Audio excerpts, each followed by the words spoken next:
Chers amis, bonjour. Je vous présente aujourd'hui notre 264e journal de bord. Jean-Marie Le Pen, bonjour. Bonjour.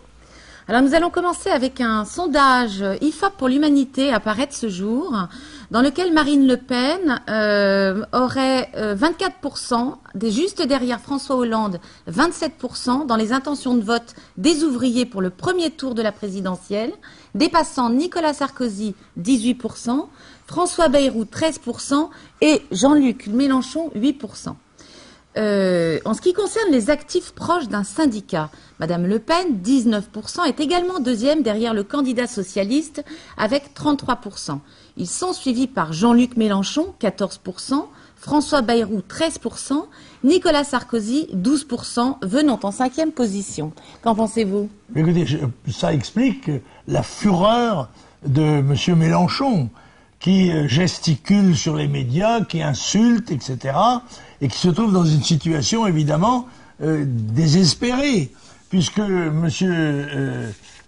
Mélenchon, qui est le cache-sexe du Parti communiste, on peut même dire qui est une espèce de préservatif sur la tête du Parti communiste, essaye de faire croire qu'il est le défenseur des travailleurs. Mais ceux-ci ne le croient plus. Or, je constate que dans le sondage, dans le meilleur des cas, il fait, c'est-à-dire sur la grande masse des ouvriers, il fait le tiers de Marine, et c'est ceux qui sont proches des syndicats, la CGT, la CFDT, qui manifestent dans la rue, et bien même là, il arrive loin derrière Marine Le Pen. Alors là, j'en suis satisfait, et je crois que ce gesticulateur, cet hurluberlu, est ainsi remis à sa place. D'ailleurs, pour parler toujours de sondage, un sondage CNS-Sofres paru ce matin confirme la poussée de la vague bleu marine pour les élections présidentielles à venir. Ce dernier la situe entre 24 et 26% des intentions de vote générales. Alors qu'en est-il de ces sondages qui la redescendaient à 16% la semaine dernière? Oui, vous savez, les sondages, c'est le reflet d'une journée, d'une opinion. On voit bien que certains sondages font baisser un candidat de 4 points ou le monter de 5 points d'un coup. Ceci n'est pas raisonnable. Ça dépend de l'humeur des gens, de la réalité médiatique. Là, ce qu'il faut regarder, c'est l'ensemble des sondages, c'est la courbe générale où on voit bien que Marine Le Pen consolide en permanence ses positions et constituera certainement la surprise du chef. Alors revenons s'il vous plaît au problème d'acquisition de signatures de maires. Marine Le Pen a remporté une première manche dans sa bataille juridique revendiquant l'anonymat des signatures. Pensez-vous que le Conseil constitutionnel se prononcera à temps pour cette élection-là? Je crois qu'il a choisi, et je crois qu'il a décidé de siéger avant le 22 février, je pense. Et je crois qu'il me paraît qu'il sera difficile au Conseil constitutionnel d'échapper à la constatation que le bloc électoral présidentiel ne répond pas aux règles fondamentales de la démocratie et de la Constitution. Il est inconstitutionnel. Il l'est devenu, on peut dire, puisque la démarche de parrainage des maires était présentée par la loi comme un acte administratif. Or, cet acte administratif a pris, volens-dolens, une coloration politique, au point que des gens comme Copé ou Madame Aubry ont demandé à leurs élus de réserver leur signature à leurs candidats, ce qui évidemment politise le débat. Et dans ces conditions, on a un acte électoral complexe, composé de deux parties, mais indissociables. L'une où les électeurs bénéficient du secret, et une qui est préalable et encore une fois incontournable, où les noms des maires sont publiés. Il y a là quelque chose de très anormal, et la demande de Marine Le Pen, qui est soutenue, je crois d'ailleurs, par Madame Boutin et un certain nombre de gens, c'est que les noms des maires soient les noms des signataires, parce qu'il n'y a pas que les maires, les noms des signataires soient secrets, comme sont secrets le vote des électeurs. Alors on a appris ce matin que Hervé Coinon, dit le poète escaladeur périgourdin, renonce à se présenter à la présidentielle et a demandé à ses 130 parrains de reporter leur signature à Marine Le Pen. Eh bien, un grand merci à M. Coinon. Je dois dire qu'il fait preuve d'un civisme qui devrait être un modèle. Alors le plan grand froid a atteint son niveau 3, le plus haut, et concerne aujourd'hui 29 départements. À ce propos, que pensez-vous de l'attitude de la Fondation Abbé Pierre, qui a sciemment oublié de faire signer sa pétition à la présidente du Front National alors que tous les autres partis ont été sollicités. Oui, la Fondation de l'Abbé Pierre se désigne ainsi comme une organisation de gauche, puisque si bien ce sont les organisations de gauche, y compris le MEDEF patronal, qui n'invitent pas Marine Le Pen dans leurs consultations, alors que tout le monde sait qu'elle représente au minimum un Français sur 5.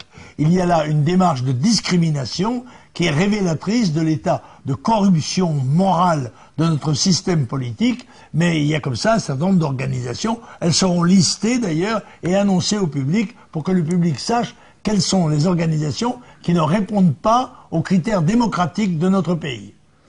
Alors le plan sauvetage des ouvrières de la marque de lingerie Le Jabi, le considérez-vous comme une opération de communication de Sarkozy pré-présidentielle?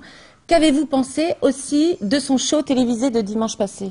Alors, deux questions. La première, oui, c'est qu'évidemment, on a sauvé provisoirement, pour la période électorale en tout cas, l'entreprise Le Jabi, en faisant appel à M. Arnaud du LVMH. Autrement dit, c'est une combinaison de communication, comme vous dites, qui est uniquement destinée à faire croire aux gens que le président Sarkozy s'intéresse de près aux délocalisations et au chômage. C'est évidemment une manœuvre. Quant à sa prestation, le président est un bon communicant, on le sait, mais je l'ai trouvé plutôt dans un registre au-dessous de sa moyenne.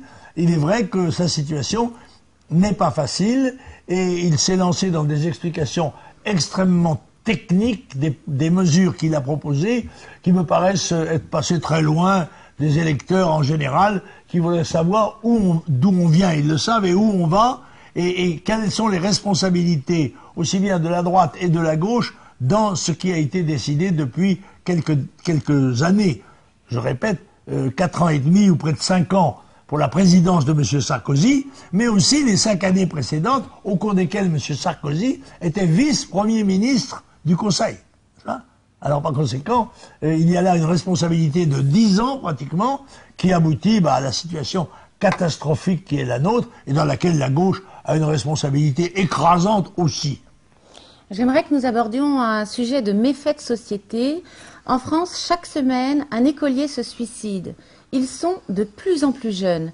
Un garçonnet de 8 ans s'est pendu cette semaine.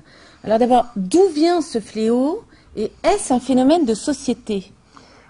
Je crois qu'il s'agit d'un phénomène de société, dans une société qui perd de plus en plus ses repères moraux.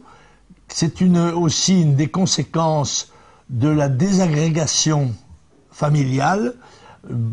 Les deux, souvent, quand ils ont la chance de travailler, les deux parents travaillent.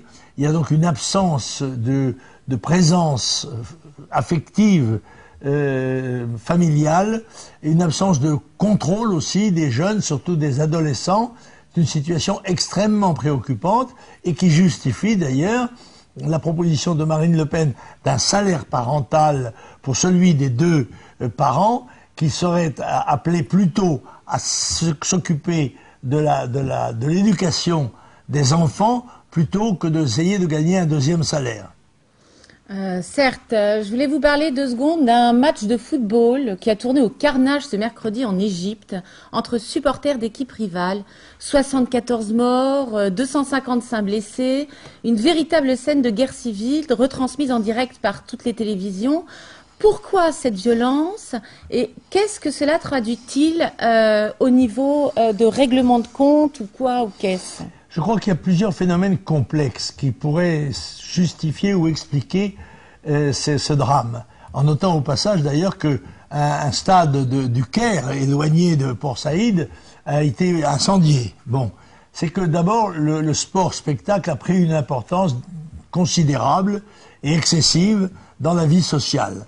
Les gens se déterminent par rapport à des options purement affectives à l'égard d'un spectacle, dans le fond, dont quelqu'un disait ce sont des jeunes gens en culotte courte qui courent derrière un morceau de cuir plein d'air. Oui, ça n'est que ça au fond. Bref, et il faut lui laisser cette dimension ludique. Mais quand le jeu, quand la distraction aboutissent à la guerre civile, il y a vraiment de quoi s'inquiéter. Et je pense aussi que les salaires extravagants qui sont offerts aux vedettes du football en particulier contribuent à créer cette atmosphère de légende autour d'un spectacle qui n'est après tout qu'un banal spectacle sportif. Bien, bah écoutez, je vous remercie beaucoup Jean-Marie Le Pen et je vous dis à la semaine prochaine. Merci déjà. Oui. Eh bien écoutez, à la semaine prochaine. Au revoir.